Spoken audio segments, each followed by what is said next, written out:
voy a iniciar, estoy iniciando la grabación, le dan a aceptar para continuar, porque ustedes saben que yo descargo este video y lo cuelgo en mi canal de YouTube para que todos puedan acceder a la clase de hoy. Y ahí de esa manera ustedes y sus padres me dan una autorización para el uso de estas imágenes. ¿Listo? Buenos días, mis hijos, ¿cómo están? Me espero que estén muy bien de salud.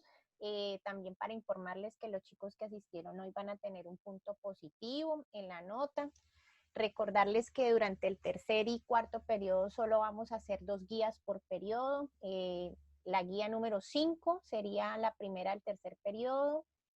La guía número 6 finalizamos tercer periodo. La he puesto muy sencillas, chicos. Me interesa que ustedes tengan como un panorama amplio de las literaturas, porque pues eso es prácticamente lo que les van a preguntar en las pruebas de estado, más o menos, qué es barroco, cosas así, mire esta imagen, qué es eso, bueno, que ustedes como que tengan idea de los momentos históricos de la literatura, ¿listo? Y pues lo que veníamos trabajando, que era comprensión de lectura a través de las pruebas, tipo pruebas a ver, pero que pues con todo esto de la pandemia pues se nos ha dificultado un poco. Los invito a seguir leyendo desde casa, al menos para que tengamos, no perdamos el hábito de la lectura. Aquí nos llegaron 2, Juliana y Jenser, entonces aquí las vamos marcando en la lista. Vamos haciendo 2 cosas al mismo tiempo. La temática de hoy, pues la literatura del siglo de oro español y el Renacimiento. Ya el ciclo pasado, la guía pasada, cerramos en la literatura de la Edad Media. La Edad Media, todo centrado en Dios, Dios como centro de la vida, de todo en el ser humano, ¿cierto? Todo esto de que se tenía que pensar todo desde la iglesia, el hombre pasa a un segundo plano, ¿cierto que sí? Y pues por eso es que se llama la edad del oscurantismo, porque todo se hablaba desde el dogma, es decir, desde la fe, más no desde un pensamiento científico. Entonces surge este nuevo pensamiento contra de ese pensamiento de la Edad Media, del oscurantismo, que se llama el Renacimiento. ¿Por qué el Renacimiento? Porque renace el ser humano, ya no es el teo, el Dios como centro, sino el ser humano, el antropocentrismo como centro también de la literatura y de las diferentes artes que el ser humano empieza a rescatar. Entonces volvemos a los clásicos, volvemos a Grecia, volvemos a esas figuras, volvemos a la figura del cuerpo humano, entonces vemos esas esculturas, vemos por lo menos el hombre de Vitubrio, que es ese señor que aparece así como si estuviera dentro de un círculo, con su cuerpo desnudo. Entonces ya volvemos a pensar el mundo, pero desde una óptica humanística, es decir, desde el centro del mundo como seres humanos. ¿Listo? Entonces eso tiene un cambio de pensamiento y se empieza a implementar el pensamiento moderno. El pensamiento moderno no es estar con el pantalón de moda. Desde la academia o desde el pensamiento académico, el modernismo habla de una forma de pensar desde Europa, es decir, que todo el pensamiento es en torno al pensamiento científico, es decir, que tiene que ser visto, tiene que ser comprobado, tiene que cumplir una serie de cánones, de etapas de investigación, así como lo que ustedes están haciendo en el SENA. Eso nace en esa época de comprobación científica, y todavía estamos en la era del modernismo, ¿cierto? Porque usted, para tener nada más un grado, un título del SENA, tiene que hacer un proyecto de investigación, ¿cierto? Tener una hipótesis, tener un objetivo, demostrarlo a través de una metodología. Todo eso es un pensamiento moderno, ¿listo? Y pues ya posteriormente, pues eso ya es un agregado. Hablamos del posmodernismo, que es una corriente latinoamericana que ya no trata de sacar ese centro del pensamiento de Europa, sino empieza a rescatar esos pensamientos primarios, originarios de los pueblos latinoamericanos, de esa forma de ver. Empezamos a vernos diferente, porque en esa época el modernismo va de la mano del progreso.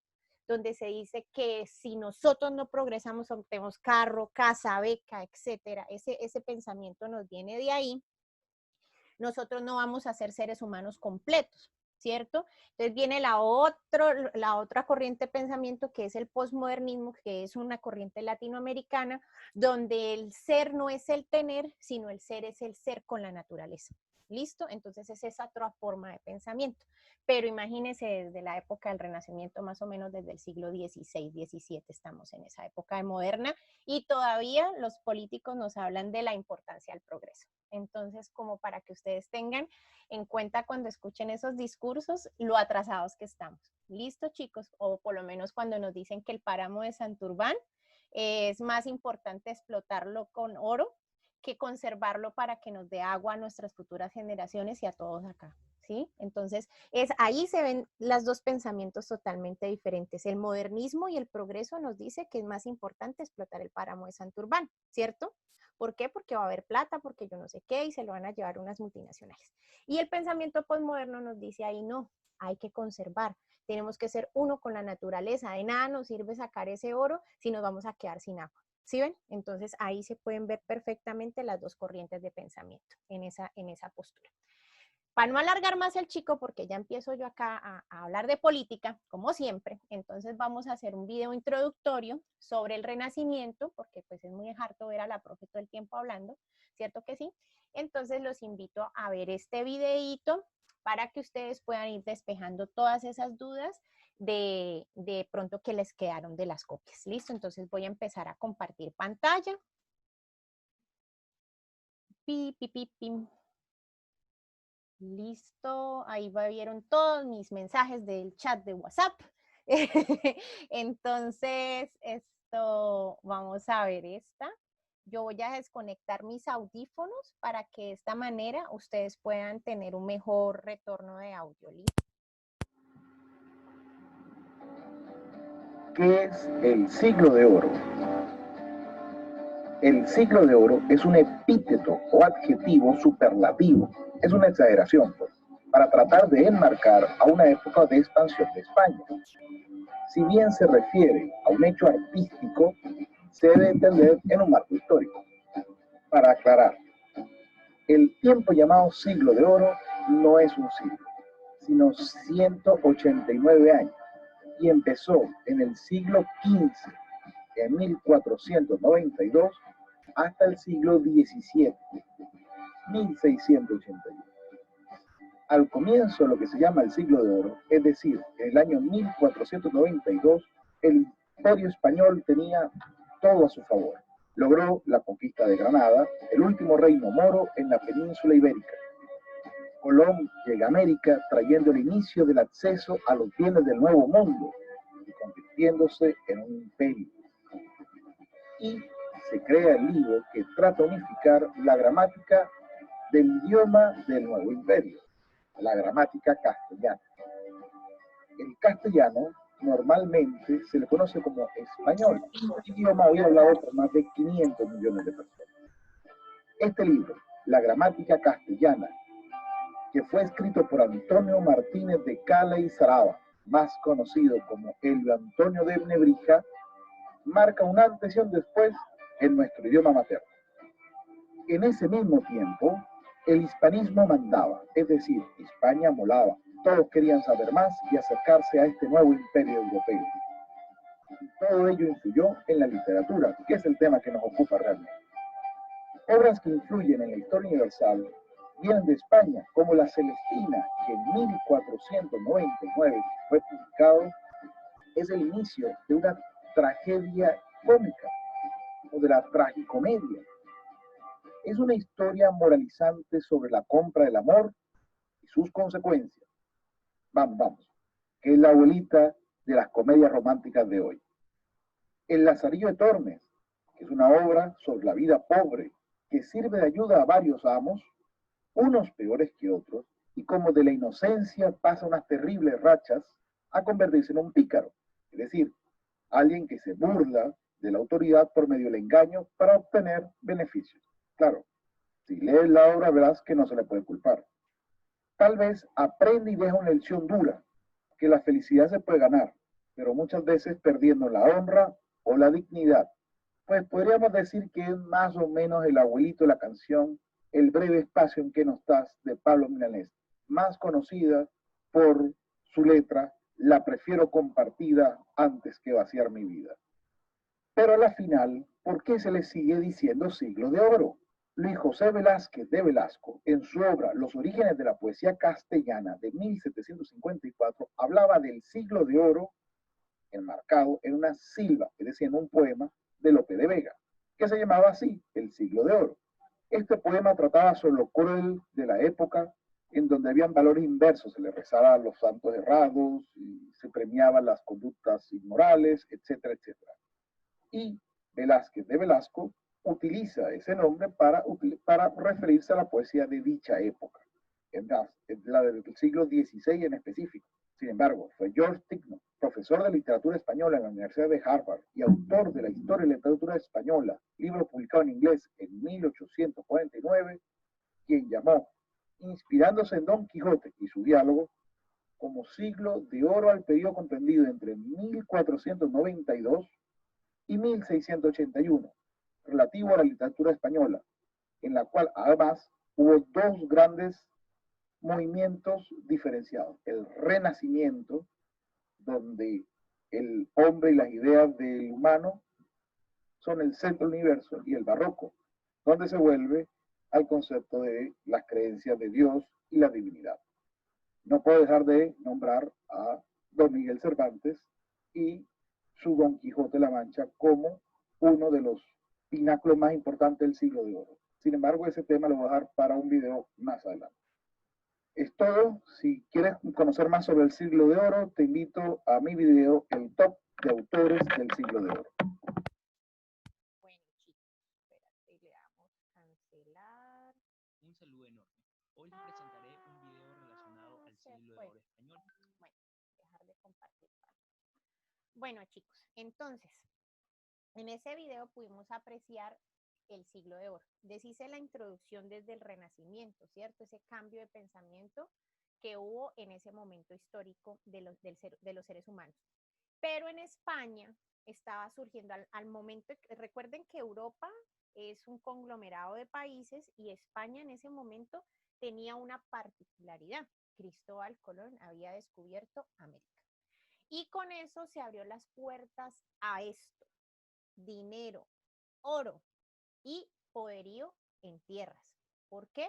Porque era un nuevo continente y ellos llegaron a conquistarlo. ¿Cierto que sí? ¿Me están escuchando bien? ¿Tienen buen retorno? Profe, habla un poquito más duro. ¿No se escucha casi? Muestra, a ver. Ahora, Pues sí le escucho, pero muy pasito. ¿y ahora sí me escuchan mejor? Sí, señora. Bueno, listo. Entonces voy a pegarme el micrófono a la boca. Entonces, es que usualmente cuando saco el micrófono y vuelvo y lo meto, no sé por qué ahora tiene fallas de retorno ahí el video. Bueno, entonces, hubo acceso a dinero y poderío en tierras. Y pues todo ese oro venía de América, ¿cierto? Nos explotaban, nos sacaban y todavía nos siguen sacando los recursos y llevándoselos para allá. Y esta gente se empoderó en Europa, ¿cierto? ¿Y quiénes eran los duros en ese momento? Pues los reyes de Castilla, ¿cierto? Entonces, y estos manes eran católicos, ¿listo? Y ellos empezaron a imponer su catolicismo e imponer su pensamiento. ¿Y cómo se imponen los pensamientos? A través del lenguaje. Por eso es que nuestra lengua se llama castellano, porque viene de los reyes de Castilla y Aragón, de España. Y entonces ellos empezaron a distribuir ese pensamiento. Por eso ese libro que nombraban ahí tan importante de la lengua castellana, ¿cierto? Y a través de eso pudieron unificar varios reinos de España, ¿cierto? Navarra, porque allá se hablaba diferente. ¿Se acuerdan cuando yo les digo Nesca? Nesca significa niña. Y cuando yo le digo a Nesca, Nescapolita, ¿cierto? Niña bonita. Eso es euskera, eso es navarro, ¿cierto? Ese era otro reino de España al lado, en la parte norte de España, y ellos también llegaron a dominar allá. Es más, llegaron a dominar hasta Granada, en los reinos del sur, que coincidían con todas estas invasiones moras o de los árabes, ¿cierto? Porque allá uno ve la arquitectura es totalmente diferente, pues, de la influencia de los árabes. Y pues ellos empezaron a esas guerras a expandir y a pesar de tener toda la explotación de oro, esta gente se metió la idea de que tenía que expandirse. ¿Y cómo lo hizo? Con guerra y con la plata de América, pero también tuvo que hacer alianzas con grandes banqueros, que ahí empezó el declive de los reyes de Castilla, porque se pegaron una endeudada y la berraca con todos los bancos de Europa para seguir sosteniendo esa empresa de expansión de ellos, que lo hicieron a través del matrimonio y de la guerra. Entonces, ahí es donde se nos viene la expansión del catolicismo, porque ellos empezaron a imponer su religión, a sacar los judíos, a convertir a los judíos, a sacar a los moros abajo en Granada, en fin. Pero al tiempo de que estaba sucediendo todos estos hechos políticos y sociales, también está el surgimiento de las letras, de todo lo que tiene que ver con la lengua castellana. Y ahí nos nombran dos obras muy importantes, que son El Lazarillo de Tormes y La Celestina. Por eso es que dicen que cuando a una amiga le hace el 2, la Celestina, porque la Celestina era una abuelita que le hacía el 2 a una parejita, ¿sí? Entonces ese es como a través del humor, se mostraba esa situación. En resumen, esa es la Celestina, facilito. Y el Lazarillo de Tormes era un pobre niño, muy pobre, huérfano, y que era el Lazarillo, es decir, como el perrito guía, para que me lo entiendan, de un hombre ciego, que era una porquería con ese niño, le pega, no, mejor dicho, uno dice, uno entiende por qué el Lazarillo le hacía la que les hacía, porque el chino se volvió, o sea, desde recibir tanto maltrato se volvió tan malo que le hacía todas las embarradas habidas y por haber al tipo ese, y con justa razón, porque es que era una porquería el tipo con el pobre Lazarillo. Pero entonces eso nos deja ver la visión de que a pesar de que había tanta plata en España, la plata era de unos pocos y había mucha pobreza ahí también, ¿cierto? Entonces, ese es como el resurgir de las letras y por eso es que se le habla del siglo de oro español, porque empieza toda esa expansión y ese una parte de que se expandió el idioma hasta acá a Latinoamérica, porque prácticamente todos hablamos español, excepto Brasil, que habla portugués. De resto, Centroamérica y Suramérica, todos hablamos el idioma español castellano. ¿Listo? Entonces, por eso es que se habla del siglo de oro. ¿Ok? Ahora vamos a ver otro videito corto sobre el Renacimiento y ya con eso concluimos. Pasamos a la sesión de preguntas y ya lo que ustedes tengan a compartir conmigo. ¿Listo? Vamos a ver. El Renacimiento, cerrémoslo acá. Vamos a ver. Pim, pim, pim. Ay, me perdí. Compartir.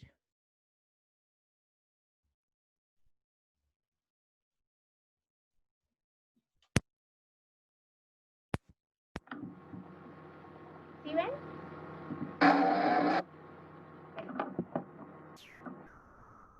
¿Sí están viendo la pantalla, chicos? Sí, señora.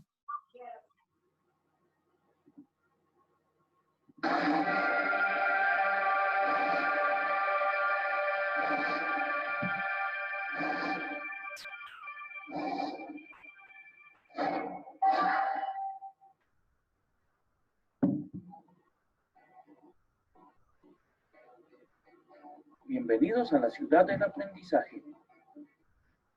Hoy estudiaremos la literatura del Renacimiento. Comencemos.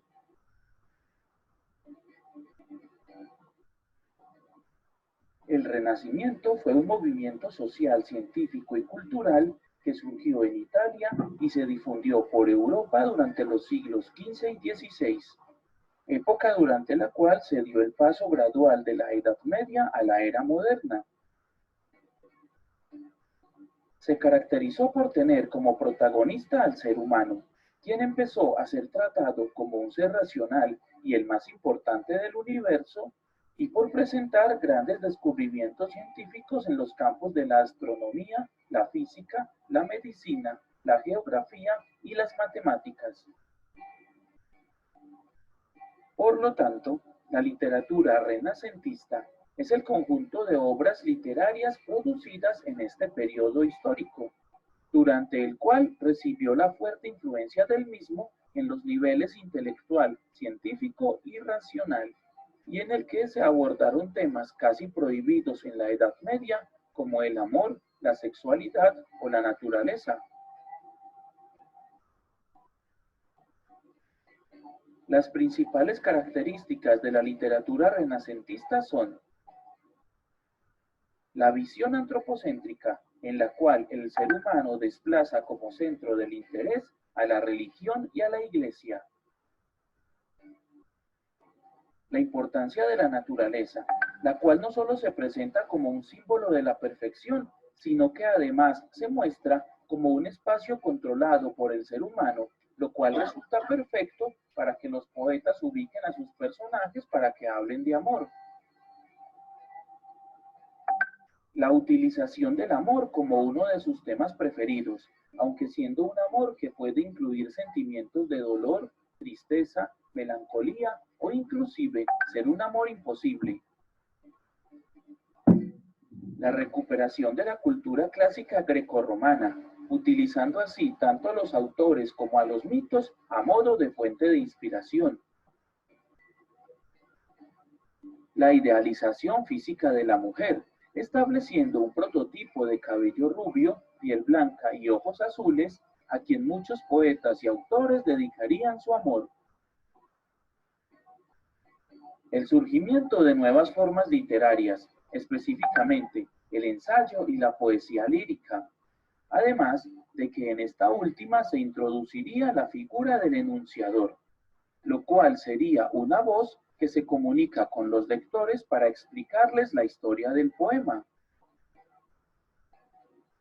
Finalmente, la reducción de la moralidad, puesto que ya no se escribía para adoctrinar, sino para comunicar los sentimientos y tratar de comprender al ser humano en toda su inmensidad, incluyendo también el cuerpo y la sexualidad. Algunos de los autores más representativos del Renacimiento fueron Erasmo de Rotterdam, Dante Alighieri, William Shakespeare, Tomás Moro, Francesco Petrarca, François Rabelais, Molière, Fernando de Rojas, Nicolás Maquiavelo, San Juan de la Cruz, Giovanni Boccaccio, Ludovico Ariosto y Miguel de Cervantes Saavedra. Y así concluimos este muy breve recorrido de aprendizaje por la literatura renacentista. Esperamos que esta información fuera presentada de forma clara y te resultara de utilidad. Bueno, Cualquier interrogante, sugerencia, crítica o... listo, vamos a darle escape a esto y vamos a dejar de compartir pantalla. Muy bien. Bueno, chicos, en ese resumen de lo que prácticamente fue la introducción de la clase, se retoman varios puntos del Renacimiento y quisiera enfocarme en tres. En el pensamiento moderno, en lo que hablábamos de la configuración del pensamiento moderno. ¿Por qué? Porque en ese momento se empezó a rescatar el tema del amor, la sexualidad y la naturaleza. Entonces, todavía todo lo que se vende en este momento en el sistema capitalista se basa en esas tres concepciones, ¿cierto? Y el amor visto como el amor romántico, trágico, etcétera, como se nos vende la sexualidad de la misma concepción de la mujer, de ese ideal de mujer, que ha sido utilizado para el dominio de las mismas, ¿cierto? De que tiene que tener buen cuerpo, que tiene que ser rubia, que tiene que tener los ojos claros, porque pues ese es el ideario de mujer y no se admite dentro de esa concepción o dentro de por lo menos las mismas publicidades otros tipos de belleza, ¿cierto que sí? Y la naturaleza es, en ese momento, en ese pensamiento moderno, que no es naturaleza porque prácticamente se le llaman recursos naturales y que el hombre está llamado a explotar, a poseer y a dominar. ¿Cierto? No a convivir con ellos, sino a explotarlos, poseerlos y dominarlos. Entonces, en ese momento es donde nace ese pensamiento moderno que nos permea y nos llega a nosotros a través de las ideas de progreso, con, bueno, una cosa que hizo Truman en los años 50, pero que igual es permeado por ese pensamiento eurocéntrico moderno, centrado en ese pensamiento del renacimiento. Entonces, a ese momento también entonces viene siendo reforzado con las literaturas, con las diferentes expresiones artísticas y literarias, ¿cierto? Y pues se sigue ratificando a través de los clásicos pues todo ese pensamiento. La expansión del español a través de la dominación de los reyes de Castilla y pues la importancia que tuvo Miguel de Cervantes Saavedra con su obra Culven, el Hidalgo Don Quijote de la Mancha, porque fue la obra más extensa y escrita en español, en castellano en ese momento, y por eso es una de las obras más importantes de nuestra lengua. Y el barroco, que fue como ese surgimiento también, ese recargo de cosas, pero que fue no un retroceso, sino un volver a mirar desde una óptica no tanto antropocéntrica, sino más teocéntrica, es volver a rescatar el tema de la vida espiritual, etcétera, etcétera, a través de los recargos de artísticos, literarios, etcétera, etcétera, porque la literatura barroca está recargada de muchas cosas. Esto, por lo menos ahí en la imagen que yo les puse a ustedes en la guía de un retablo, que eso se llama retablo, de una iglesia. Entonces, cuando uno ve todos esos churcos y arabescos dorados y todo eso, y que tienen los santicos y los espejitos y todo eso es barroco. Eso es, usted ve eso y usted dice, ah, esto es barroco. Y si está más recargado con arabescos, churquitos y tiene algunas cosas indígenas, es barroco rococó. Entonces, es ese momento, esa a través de la contemplación de esas obras podemos ver también e interpretar las obras literarias también del barroco. ¿Qué más les quería decir? Ah, bueno, en ese momento también hubo un hecho histórico importante que se habla de la reforma y la contrarreforma, por eso es que nos nombraban a Rotterdam ahí, porque con el barroco se empezó a pensar la religión también desde otras ópticas, no solamente desde la Iglesia Católica. Entonces, había muchos que no comulgaban con la forma en que la Iglesia estaba manejando y su dominación política desde Roma, y pues todos los pecados que siempre ha tenido la Iglesia Católica. Entonces surgieron las iglesias protestantes y pues con sus reformas, mirando la misma Biblia, pero dándole su óptica y en contra de la Iglesia Católica, ¿cierto? Entonces la Iglesia Católica se mosqueó porque pues imagínense, ya por allá ya estaban teniendo mucha fuerza en Europa, ya por lo menos la iglesia separada de Reino Unido, en fin, ya está como muy la cosa, como el negocio se está afectando. Entonces ellos hicieron una vaina que es un momento histórico para la Iglesia Católica que se llama el Concilio de Trento, en la ciudad de Trento, Italia, y ahí es donde llegan y se sientan todos esos curas, se ponen en orden la casa y dicen, bueno, estas son los dogmas que son impajaritables, Padre, Hijo, Espíritu Santo, la adoración a la Virgen María, la Virgen es virgen porque esta vaina es así, los padres no se pueden casar, y organizan la casa. Por eso es que es importante el Concilio de Trento y ese también es un momento histórico que se ve reflejado en la literatura con el Renacimiento, pues con el resurgimiento del barroco. Listo, chicos, entonces, ya para no hablarles más carreta, la guía está muy fácil, es leerla, contestar par preguntas, hacer un resumen, un mapa conceptual o mental, con lo que ustedes se sientan más cómodos, saco 3 noticas. de esa guía. De la guía número 6 también pienso sacar 3 noticas, entonces 6 notas. Las 2 primeras notas de esta guía van a ser para el saber hacer, que era lo del libro, que va a ser creo que es el resumen y las preguntas, y el mapa conceptual ya pasa al saber hacer. Esas dos van a ser el saber conocer. Entonces, para que ustedes se entusiasmen con esta guía y ya tengan ahí un 30% ya ganado. Las otras 3 notas pasan al saber hacer, se suman, se dividen por las 6 notas y esa es la bimestral. Entonces, para que este año, pues mejor dicho, tengan un súper promedio y está muy sencillo y pues conozcan algo de la literatura de esta época. ¿Qué más les comento? Doy punto positivo a quien asistió y no sé, ¿tienen alguna duda? Abro los micrófonos para dudas, preguntas y demás. Pero no todos al tiempo, por favor. No, profe, yo creo que ninguna. ¿Ninguna?